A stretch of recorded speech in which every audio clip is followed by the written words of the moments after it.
ಪರಂ ಶಾಂತಿ Kannada YouTube channel ಪರಂ ಶಾಂತಿ ಬೇಹದ್ ಜ್ಞಾನಕ್ಕೆ ಸ್ವಾಗತ. ಇಂದು ನಾವು ಜ್ಯೋತಿ ಪ್ರಕಾಶ್ ಭಾಯಿ ಅವರು ತಿಳಿಸಿಕೊಡುವಂತೆ ಜ್ಞಾನ ಮಾರ್ಗದಲ್ಲಿ ಭಾವಾತೀತದ ಮಹತ್ವ ತಿಳಿದುಕೊಳ್ಳೋಣ. ಇಂದು ನಾವು ಬಹಳ ಸೂಕ್ಷ್ಮ ವಿಷಯವಾದಂತಹ ಭಾವಾತೀತ, ಗುಣಾತೀತ ಮತ್ತು ಕರ್ಮಾತೀತದ ಎಲ್ಲ ರೀತಿಯ ಅಂದರೆ ಈ ಮೂರೂ ಗುಣದ ಪ್ರೊಸೆಸ್ಸನ್ನು ತಿಳಿಯೋಣ. ಇದರಿಂದ ನಮ್ಮ ಪುರುಷಾರ್ಥವು ಸುಗಮವಾಗಿ ಸಾಗುತ್ತದೆ. ಪ್ರತಿಯೊಂದು ಶಬ್ದವನ್ನು ಅದರ ಆಳಕ್ಕೆ ಇಳಿದು ಅಂತಃಕರಣದಲ್ಲಿ ಧರಿಸುವುದರಿಂದ ಆತ್ಮವನ್ನು ಆತ್ಮಸ್ವರೂಪದ ಕಡೆಗೆ ಕರೆದೊಯ್ಯಲು ಸಾಧ್ಯ. ಈ ತಮೋಪ್ರಧಾನ ಸೃಷ್ಟಿಯಿಂದ ಆತ್ಮ ತನ್ನನ್ನು ತಾನು ಬೇಹದ್ ಜ್ಞಾನದ ಕಡೆಗೆ ಕರೆದೊಯ್ಯುವುದರ ಬದಲಾಗಿ ಬೇರೆ ಯಾವುದೇ ಮಾರ್ಗವಿಲ್ಲ. ಕೇವಲ ಬೇಹದ್ ಆಲ್ಮೈಟಿ ಅಥಾರಿಟಿ ಬೇಹದ್ನ ಕಾಲಚಕ್ರದಿಂದ ಆತ್ಮಕ್ಕೆ ಮುಕ್ತಿಯನ್ನು ಕೊಡಬಲ್ಲವನಾಗಿದ್ದಾನೆ. ಯಾವುದೇ ಆತ್ಮವಿರಲಿ, ಬೇಹದ್ ಜ್ಞಾನಕ್ಕೆ ಬಂದಾಗ ಒಳ್ಳೆಯ ಫಲ ಸಿಕ್ಕೇ ಸಿಗುತ್ತದೆ. ಲೌಕಿಕ ಅಥವಾ ಅಲೌಕಿಕ ಅಥವಾ ಹದ್ ಅಥವಾ ಬೇಹದ್ ಯಾವುದೇ ಆತ್ಮವಿರಲಿ, ಇಲ್ಲಿ ಬಂದಾಗ ಅವರು ಸಮಯವನ್ನು ಕೊಡಬೇಕಾಗುತ್ತದೆ. ಇದರಿಂದ ಅವರಿಗೆ ಲಾಭವೇ ಲಾಭವಾಗುತ್ತದೆ. ಇಲ್ಲಿ ಬಂದಾಗ ಆತ್ಮರು ಮೊಟ್ಟಮೊದಲು ತಮ್ಮನ್ನು ತಾವು ಅವಲೋಕಿಸಬೇಕು. ಅಂದರೆ ನಿಜವಾಗಿಯೂ ಆತ್ಮ ಈ ಸೃಷ್ಟಿಯಿಂದ ಆಚೆ ಹೋಗಲು ಬಯಸುತ್ತಾನೆಯೇ ಅಥವಾ ಏನಾದರೂ ಸಂಕಷ್ಟ ಜೀವನದಲ್ಲಿ ಎದುರಾದಾಗ ಮಾತ್ರ ಈ ಜಗತ್ತಿನಿಂದ ಕ್ಷಣಿಕವಾದ ಬಿಡುಗಡೆ ಬಯಸುತ್ತಾನೆಯೇ? ಇದನ್ನು ತಿಳಿದುಕೊಳ್ಳುವುದು ಆತ್ಮಸ್ವರೂಪದ ಅನುಭವಕ್ಕೆ ಬಹಳ ಅವಶ್ಯಕವಾದಂತಹ ವಿಷಯ. ಆತ್ಮ ತನ್ನನ್ನು ತಾನು ಅವಲೋಕನ ಮಾಡಬೇಕು. ತನ್ನಲ್ಲಿ ಯಾವ ಸಂಕಲ್ಪಗಳು ಏಳುತ್ತಿವೆ ಎಂಬುದರ ಬಗ್ಗೆ ಗಮನಹರಿಸಬೇಕು. ಇಲ್ಲಿ ಬೇಹದ್ನ ದಾದಾಜಿಯವರು ಡೈರೆಕ್ಟಾಗಿ ಜ್ಞಾನವನ್ನು ಬೋಧಿಸುತ್ತಿದ್ದಾರೆ. ಸದಾ ಆತ್ಮಜ್ಞಾನದ ಆಳದಲ್ಲಿ ಇಳಿಯುತ್ತಾ ಹೋಗಬೇಕು. ಬಹಳ ಸೂಕ್ಷ್ಮ ರೀತಿಯಲ್ಲಿ ಆತ್ಮಗಳು ಪುರುಷಾರ್ಥವನ್ನು ಮಾಡುತ್ತಿರಬೇಕು. ಜ್ಞಾನದಲ್ಲಿ 3 ಹಂತಗಳಿವೆ. ಮೊದಲನೆಯದು ಜ್ಞಾನವನ್ನು ತಿಳಿದುಕೊಳ್ಳಬೇಕು. ಎರಡನೆಯದು ಅದನ್ನು ಸ್ವೀಕರಿಸಬೇಕು, ಅಂದರೆ ಒಪ್ಪಿಕೊಳ್ಳಬೇಕು. ಹಾಗೂ ಮೂರನೆಯದು ಜ್ಞಾನವನ್ನು ಧಾರಣೆ ಮಾಡಿಕೊಳ್ಳಬೇಕು. ಜ್ಞಾನವನ್ನು ತಿಳಿದುಕೊಳ್ಳುವುದು ಮತ್ತು ಸ್ವೀಕರಿಸುವುದು ಅಂದರೆ ಜ್ಞಾನವನ್ನು ಮನನ ಮಾಡಿಕೊಳ್ಳುವುದು. ಇದು ಅಂತಿಮ ಹಂತ. ಜ್ಞಾನ ಸ್ವರೂಪರಾಗುವುದರಿಂದ ಸರ್ವೋಚ್ಚ ಆನಂದ ಸಿಗುತ್ತದೆ. ಅಂದರೆ ಜ್ಞಾನವು ನಿಧಾನವಾಗಿ ದೊರೆಯುತ್ತಾ ಹೋಗುತ್ತದೆ. ಜ್ಞಾನ ಕೇಳುವುದರಿಂದ ಹೆಚ್ಚು ಆನಂದದ ಅನುಭವ ಆಗುತ್ತಾ ಹೋಗುತ್ತದೆ. ಅಂದರೆ ಕೇಳುತ್ತಾ ಇರುವುದರಿಂದ ಪರಮಾನಂದ ಸ್ವರೂಪರಾಗುತ್ತೇವೆ. ಮೊದಲನೆಯ ಹಂತವೆಂದರೆ ಜ್ಞಾನವನ್ನು ಕೇಳಿಸಿಕೊಳ್ಳುವುದು. ಅಂದರೆ ಶಬ್ದವನ್ನು ಕೇವಲ ಗ್ರಹಿಸುವುದು. ಅಂದರೆ ಇದೇ ಜ್ಞಾನ ಸತ್ಯವಾಗಿದೆ ಎಂದು ಬುದ್ಧಿಗೆ ನಿಶ್ಚಯವಾಗುತ್ತದೆ. ಆದರೆ ನಿಶ್ಚಯ ಅಥವಾ ವಿಶ್ವಾಸ ದೃಢವಾಗುವುದಿಲ್ಲ. ಜ್ಞಾನದಲ್ಲಿ ಎಷ್ಟು ನಿಶ್ಚಯವಿರುತ್ತದೆಯೋ, ಅಂದರೆ ವಿಶ್ವಾಸವಿರುತ್ತದೆಯೋ, ಅಷ್ಟು ಆನಂದ ಸಿಗುತ್ತದೆ. ನಂತರ ಬುದ್ಧಿಯಿಂದ ಜ್ಞಾನದ ಮನನವಾಗುತ್ತದೆ. ಹೀಗಾಗಿ ಜ್ಞಾನ ಅಂತಃಕರಣದಲ್ಲಿ ಸ್ಪಂದನವನ್ನು ಜಾಗೃತಿಗೊಳಿಸುತ್ತದೆ. ಅಂದರೆ ಒಂದು ವೈಬ್ರೇಷನ್ ಕ್ರಿಯೇಟ್ ಆಗಿ ಅದರಿಂದ ಆತ್ಮನಲ್ಲಿ ಆನಂದ ಉಂಟಾಗುತ್ತದೆ. ಇದು ಪಂಚತತ್ವದ ಶರೀರದಲ್ಲಿ ಪರಮತತ್ವ ಮತ್ತು ಪರಮ ಪ್ರಕಾಶ ಮರ್ಜ್ ಆಗಿದೆ ಎಂದರ್ಥ. ಆತ್ಮ ಎಲ್ಲವನ್ನೂ ಮರೆತಿದೆ. ಮನಸ್ಸಿನಿಂದಾಗಿ ಆತ್ಮನಲ್ಲಿ ಬುದ್ಧಿಯು ನಿಶ್ಚಯವಾಗುತ್ತದೆ. ಬುದ್ಧಿಯು 100% ನಿಶ್ಚಯಕ್ಕೆ ಬಂದಾಗ ಆತ್ಮವು ಜ್ಞಾನ ಸ್ವರೂಪವಾಗುತ್ತದೆ. ಅಂದರೆ ಪ್ರಾಕ್ಟಿಕಲ್ ಆಗಿ ಜ್ಞಾನವನ್ನು ಧಾರಣೆ ಮಾಡಿಕೊಳ್ಳುತ್ತದೆ. ಆಗ ಜ್ಞಾನದ ಪ್ರಭಾವ ಕರ್ಮದ ಮೇಲೆ ಕಾಣಿಸಿಕೊಳ್ಳುತ್ತಾ ಹೋಗುತ್ತದೆ.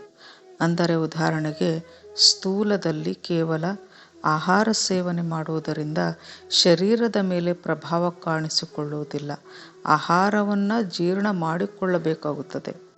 ಆಹಾರವು ಜೀರ್ಣವಾಗುವುದರಿಂದ ಅದರ ಪ್ರಭಾವ ಶರೀರದ ಮೇಲೆ ಕಾಣಿಸಿಕೊಳ್ಳುತ್ತದೆ. ಇದರಂತೆ ಬುದ್ಧಿಯಲ್ಲಿ ಜ್ಞಾನವನ್ನು ಮನನ ಮಾಡಿಕೊಳ್ಳುವುದರಿಂದ ಆತ್ಮನಲ್ಲಿ ಪ್ರಭಾವ ಬೀಳುತ್ತದೆ ಮತ್ತು ಆ ಪ್ರಭಾವ ಕರ್ಮದಲ್ಲಿ ಕಾಣಿಸಿಕೊಳ್ಳುತ್ತದೆ. ಈಗ ಬೇಹದ್ ಜ್ಞಾನದ ಒಂದು ಮಹತ್ವಪೂರ್ಣ ಪಾಯಿಂಟ್, ಅದನ್ನು ನಾವು ಚರ್ಚೆ ಮಾಡೋಣ. ಅದುವೇ ಭಾವಾತೀತ. ಭಾವಾತೀತ ಅಂದರೆ ಏನು? ಇದರ ಬಗ್ಗೆ ಬಾಪೂಜಿಯವರು ಬೇಹದ್ ಜ್ಞಾನ ಬೋಧನೆ ಮಾಡುವಾಗ ಪ್ರತಿಯೊಂದು ಬಾರಿಯೂ ಮಕ್ಕಳಿಗೆ ಹೇಳುತ್ತಲೇ ಇರುತ್ತಾರೆ. ಏಕೆ ಆತ್ಮರು ಭಾವಾತೀತರಾಗುತ್ತಿಲ್ಲ? ಭಾವಾತೀತರಾಗುವುದರ ಪ್ರೊಸೆಸ್ ಏನು? ಈ ಪ್ರಶ್ನೆ ಏನು ನಾವು ಬೇಹದ್ ಜ್ಞಾನದ ಮುಖಾಂತರ ನಾವಿಂದು ಚೆನ್ನಾಗಿ ಮನನ ಮಾಡಿಕೊಳ್ಳೋಣ. ಆತ್ಮವು ಏಕೆ ಭಾವನೆಗಳಿಗೆ ಒಳಗಾಗುತ್ತದೆ? ಇದನ್ನು ತಿಳಿದುಕೊಳ್ಳಬೇಕಾಗಿದೆ. ಆತ್ಮವು ಮನಸ್ಸಿನ ಮೂಲಕ ಬಾಹ್ಯ ಜಗತ್ತಿನೊಂದಿಗೆ ಬೆರೆತಾಗ ಆತ್ಮವು ಭಾವನೆಯಲ್ಲಿ ಬರುತ್ತದೆ. ಅದರ ಬಳಿ ಜ್ಞಾನವೆನ್ನುವುದು ಇರಬೇಕು. ಇಲ್ಲವಾದರೆ ಆ ಆತ್ಮಕ್ಕೆ ತನ್ನ ಪವರ್ ಹೇಗೆ ನಷ್ಟವಾಗುತ್ತಿದೆ, ಹೇಗೆ ವ್ಯಯವಾಗುತ್ತಾ ಹೋಗುತ್ತಿದೆ ಎನ್ನುವುದು ತಿಳಿಯುವುದಿಲ್ಲ ಮತ್ತು ತಮೋ ಪ್ರಧಾನತೆಯಲ್ಲಿ ಅದು ಇಳಿಯುತ್ತಾ ಹೋಗುತ್ತದೆ. ಆತ್ಮ ಭಾವನೆಯಲ್ಲಿ ಬರುವುದು ಅಂದರೆ ಮನಸ್ಸಿನಲ್ಲಿ ಸಂಕಲ್ಪ ವಿಕಲ್ಪಗಳು ಏಳುವುದು ಎಂದು ಇದರ ಅರ್ಥ. ಅಂದರೆ ಆತ್ಮನಲ್ಲಿ ಏನಾದರೂ ಒಂದು ಇಚ್ಛೆ ಇದ್ದೇ ಇರುತ್ತದೆ. ಅವಿದ್ಯೆಯೇ ಇದಕ್ಕೆ ಕಾರಣವಾಗಿದೆ. ಹೀಗಾಗಿ ಜ್ಞಾನದಲ್ಲಿ ಇಚ್ಛಾ ಮಾತ್ರಂ ಅವಿದ್ಯಾ ಎಂದು ಹೇಳಲಾಗುತ್ತದೆ. ಆತ್ಮವು ದ್ವಂದ್ವದಲ್ಲಿದೆ, ಅಂದರೆ ಅವಿದ್ಯೆಯಿಂದ ಪ್ರಭಾವಕ್ಕೆ ಒಳಗಾಗಿದೆ, ಅಂದರೆ ಭೋಗ ಬುದ್ಧಿಯಲ್ಲಿ ಮುಳುಗಿದೆ. ಆತ್ಮವು ಒಳ್ಳೆಯದು ಕೆಟ್ಟದ್ದು ಸುಖ ದುಃಖ ಇದರಲ್ಲಿಯೇ ಸಿಲುಕಿಕೊಂಡಿರುತ್ತದೆ. ಭೋಗದ ಲಾಲಸೆ ಕಡಿಮೆ ಅಥವಾ ಹೆಚ್ಚು ಇರಬಹುದು, ಆದರೆ ಇಚ್ಛೆ ಅಂದರೆ ಭೋಗ ಬುದ್ಧಿ ಇದು ಆತ್ಮಕ್ಕೆ ಸಂಪೂರ್ಣತೆಯ ಅನುಭವವನ್ನು ಪಡೆಯಲು ಬಿಡುವುದಿಲ್ಲ. ಹಾಗೂ ಅದು ತನ್ನಲ್ಲಿ ಯಾವುದೋ ಒಂದು ಕೊರತೆ ಇದೆ ಅಂದರೆ ಆತ್ಮ ತನ್ನಲ್ಲಿಯೇ ಯಾವುದೋ ಒಂದು ಕೊರತೆಯನ್ನು ಹುಡುಕುತ್ತದೆ. ಆಗ ಅದು ಭಾವನೆಗೆ ಒಳಗಾಗುತ್ತದೆ ಮತ್ತು ಸಂಕಲ್ಪಗಳನ್ನು ಮಾಡುತ್ತಾ ಹೋಗುತ್ತದೆ. ಇಚ್ಛೆಗಳು ಎಷ್ಟೇ ಸಾತ್ವಿಕವಾಗಿದ್ದರೂ ಅದು ಭೋಗ ಬುದ್ಧಿಯೇ ಆಗಿರುತ್ತದೆ. ಆತ್ಮವು ಯಾವುದೋ ಒಂದು ಕೊರತೆಯನ್ನು ಬೇರೆ ಆತ್ಮರಲ್ಲಿ ನೋಡುತ್ತದೆ ಅಥವಾ ಸೃಷ್ಟಿ ಅಥವಾ ಪ್ರಕೃತಿಯಲ್ಲಿ ಕಾಣುತ್ತದೆ. ಇದಕ್ಕೆ ಕಾರಣ ಆ ಆತ್ಮದ ಅವಿದ್ಯೆಯೇ ಆಗಿದೆ. ಏಕೆಂದರೆ ಅದು ಸೃಷ್ಟಿಯ ಮೂಲ ಕಾರಣವನ್ನು ತಿಳಿದುಕೊಳ್ಳುತ್ತಿಲ್ಲ. ಹಾಗೂ ಯಾವುದೇ ಕೊರತೆ ಅಥವಾ ಅವಿದ್ಯೆ ಇದ್ದರೆ ಅದು ಆತ್ಮದಲ್ಲಿಯೇ ಇರುತ್ತದೆ. ಅದರಿಂದಾಗಿ ಅದು ಸೃಷ್ಟಿಯಲ್ಲಿ ಪದೇ ಪದೇ ಜನ್ಮ ಮರಣಕ್ಕೆ ಒಳಗಾಗುತ್ತಾ ಹೋಗುತ್ತದೆ. ಆತ್ಮ ಬೇರೆ ಆತ್ಮನಲ್ಲಿ ದೋಷಗಳನ್ನು ಹುಡುಕುವುದು, ಕೊರತೆಯನ್ನು ಹುಡುಕುವುದಕ್ಕೆ ಕಾರಣ ಅದು ಅನ್ಯ ಆತ್ಮ ಅಥವಾ ಪ್ರಕೃತಿಯಿಂದ ಸುಖವನ್ನು ಪಡೆಯಬೇಕೆನ್ನುವ ಇಚ್ಛೆಗೆ ಒಳಗಾಗಿರುವುದೇ ಅದಕ್ಕೆ ಕಾರಣ. ಅಂದರೆ ಅದರಲ್ಲಿ ಏನೋ ಒಂದನ್ನು ತಾನು ಪಡೆಯಬೇಕೆಂದು ಸ್ವಾರ್ಥವನ್ನು ಇಟ್ಟುಕೊಂಡಿರುತ್ತದೆ. ಈ ಇಚ್ಛೆ ಅವಿದ್ಯೆ, ಇದುವೇ ಅತಿ ಸೂಕ್ಷ್ಮವಾಗಿದೆ. ಈ ಆಸೆಯೇ ಆತ್ಮನಲ್ಲಿ ಅಭಾವದ ಅನುಭವವನ್ನು ಮಾಡಿಸುತ್ತದೆ ಮತ್ತು ಅಭಾವ ಕೊರತೆಯನ್ನು ಪೂರ್ಣಗೊಳಿಸಲು ಆತ್ಮ ಭಾವನೆಗೆ ಒಳಗಾಗುತ್ತದೆ ಹಾಗೂ ಅನೇಕ ಸಂಕಲ್ಪ ವಿಕಲ್ಪಗಳನ್ನು ಮಾಡುತ್ತಾ ಹೋಗುತ್ತದೆ. ಈ ಭಾವವೇ ಆ ಆತ್ಮವನ್ನು ಕರ್ಮಬಂಧನಕ್ಕೆ ಒಳಮಾಡುತ್ತದೆ. ಯಾವ ಆತ್ಮವು ಜ್ಞಾನದಿಂದ ಸಂಪೂರ್ಣತೆಯನ್ನು ಪಡೆದಿದೆಯೋ ಮತ್ತು ತನ್ನಲ್ಲಿ ಯಾವುದೇ ಅಭಾವವನ್ನು ಕಾಣುವುದಿಲ್ಲವೋ ಆ ಆತ್ಮ ಸೃಷ್ಟಿಯಲ್ಲಿ ಪ್ರತಿ ದೃಶ್ಯದ ಆಗು ಹೋಗುಗಳ ಕಾರಣವನ್ನು ಜ್ಞಾನದಿಂದ ನೋಡುತ್ತದೆ. ಅದರ ದೃಷ್ಟಿಕೋನವೇ ಬದಲಾಗುತ್ತದೆ.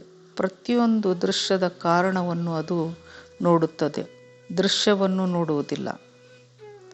ಆತ್ಮ ಸಂಪೂರ್ಣ ಜ್ಞಾನಿಯಾಗಿದ್ದಾಗ, ಅಂದರೆ ಅದರಲ್ಲಿನ ಅವಿದ್ಯೆಯು ನಾಶವಾಗುತ್ತದೆಯೋ ಆಗ ಆ ಆತ್ಮ ಈ ಸೃಷ್ಟಿ ಏಕೆ ಹೀಗಿದೆ ಮತ್ತು ಸೃಷ್ಟಿಯ ಮೂಲ ಕಾರಣವನ್ನು ಅರಿತುಕೊಳ್ಳುತ್ತದೆ.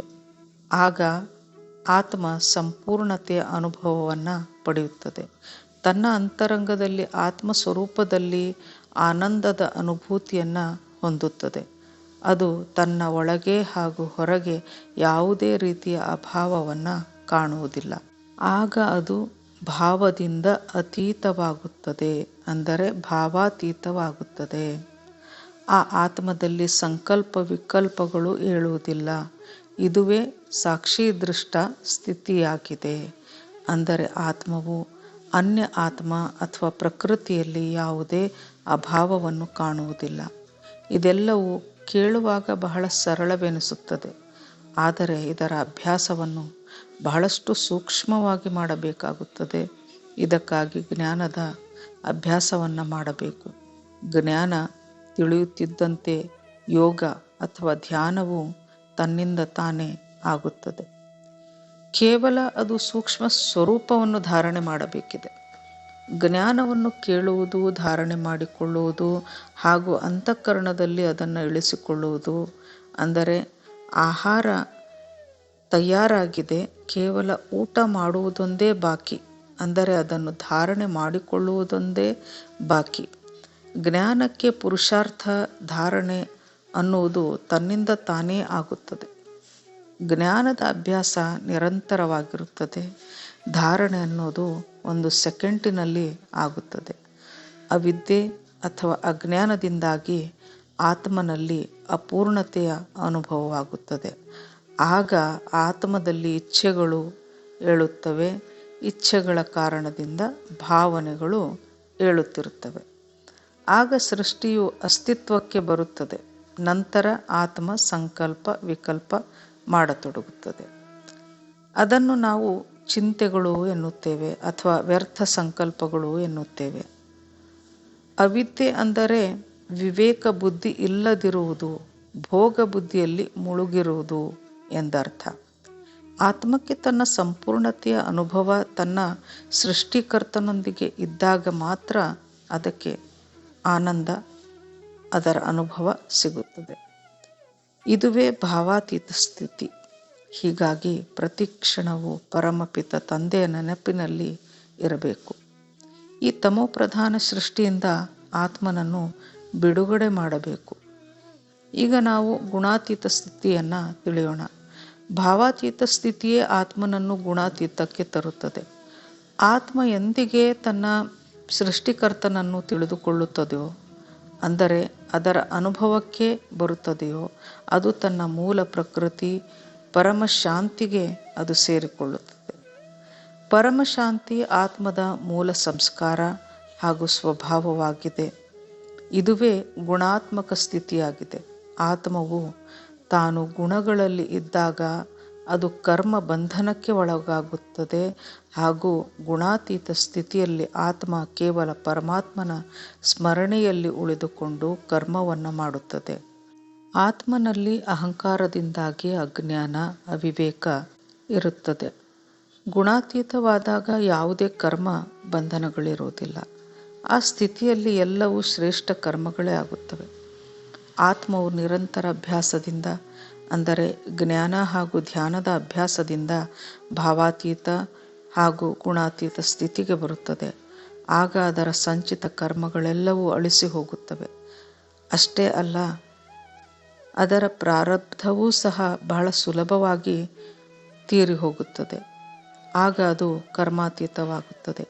ಕರ್ಮಾತೀತ ಎಂದರೆ ವಾಣಿಯಿಂದ ಆಚೆ, ಸಂಕಲ್ಪದಿಂದಾಚೆ ಸ್ಥಿತಿ ಎಂದರ್ಥ.